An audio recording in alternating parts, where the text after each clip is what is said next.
ചരിത്ര Vivah bridal collections by Shoppika weddings. Business ചെയ്തുണ്ടായ കടബാധ്യതകൾ തീർക്കുവാൻ സ്ത്രീകളുടെ മാല മോഷ്ടിക്കാൻ ഇറങ്ങിയ ബിരുദധാരികളായ സഹോദരങ്ങൾ പോലീസ് പിടിയിലായി. ചുങ്കത്തറ പൂക്കോട്ടുമണ്ണ സ്വദേശികളായ അന്നാടത്തിൽ തോമസ്, മാത്യു എന്നിവരെയാണ് എടക്കര പോലീസ് അറസ്റ്റ് ചെയ്തത്. കോടതിയിൽ ഹാജരാക്കിയ പ്രതികളെ കൂടുതൽ തെളിവെടുപ്പുകൾക്കായി കസ്റ്റഡിയിൽ വാങ്ങും. 6-ാം തീയതി തിങ്കളാഴ്ച രാവിലെ എടക്കരയിലെ കെട്ടിടത്തിൽ ക്ലീനിംഗ് ജോലി ചെയ്യുന്ന 55-കാരിയായ സ്ത്രീയെ തടഞ്ഞുവെച്ച് മാല കവർന്ന ഇരുവരും അന്ന് തന്നെ ഉച്ചയ്ക്ക് ചുങ്കത്തറ കളക്കുന്നിലെ വീട്ടിൽ കയറി 75-കാരിയുടെ കഴുത്തിലെ മാലയും കവർന്നു.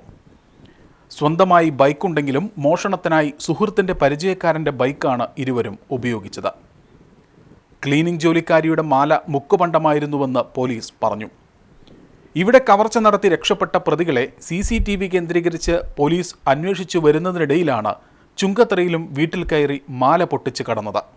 മോഷണശേഷം പാലുണ്ടയിലെ ആളൊഴിഞ്ഞ സ്ഥലത്ത് ബൈക്ക് നിർത്തി ധരിച്ചിരുന്ന വസ്ത്രങ്ങൾ മാറ്റി ഒരാൾ ബൈക്കിൽ വീട്ടിലേക്ക് മടങ്ങി. മറ്റേയാൾ മഞ്ചേരിയിലെത്തി ധനകാര്യ സ്ഥാപനത്തിൽ സ്വർണം പണയപ്പെടുത്തി 62,000 രൂപ അക്കൗണ്ട് വഴി വാങ്ങി. പിന്നീട് ഈ സംഖ്യ ആപ്പ് വഴി ഡോളറാക്കി മാറ്റി. ശേഷം തിരിച്ച് ചുങ്കത്തറയിൽ എത്തിയപ്പോഴാണ് ഇരുവരും പോലീസിൻ്റെ പിടിയിലാകുന്നത്. മോഷണത്തിനായി ഉപയോഗിച്ച ബൈക്ക് വെള്ളിമുറ്റത്തെ ഉടമയുടെ വീട്ടിൽ നിന്നും പോലീസ് കണ്ടെടുത്തു. ആഡംബര ജീവിതവും ഓൺലൈൻ ട്രേഡിംഗും വഴിയുണ്ടായ സാമ്പത്തിക ബാധ്യതകൾ തീർക്കുന്നതിനായാണ് മാല മോഷണത്തിനായി ഇരുവരും തയ്യാറായതെന്ന് പോലീസ് പറഞ്ഞു. ഓൺലൈൻ ട്രേഡിംഗ് ആപ്പ് വഴി ബിസിനസ് ചെയ്ത് 15 ലക്ഷം രൂപയോളം നഷ്ടപ്പെട്ടിട്ടുണ്ട്.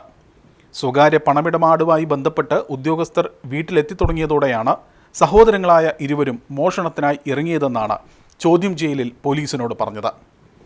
വിശദമായ അന്വേഷണങ്ങൾക്കായാണ് പ്രതികളെ പോലീസ് കസ്റ്റഡിയിൽ വാങ്ങുന്നത്.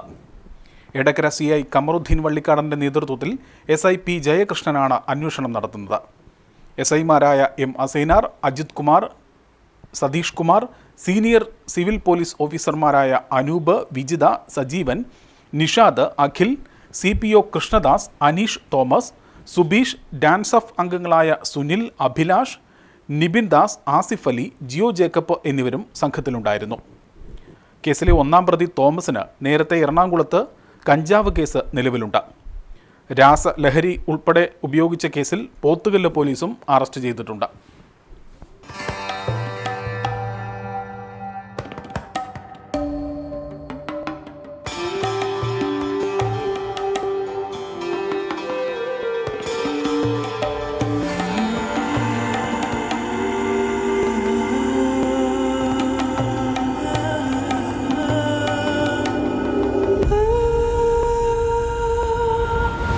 ചരിത്ര Vivah bridal collections by Shoppika weddings.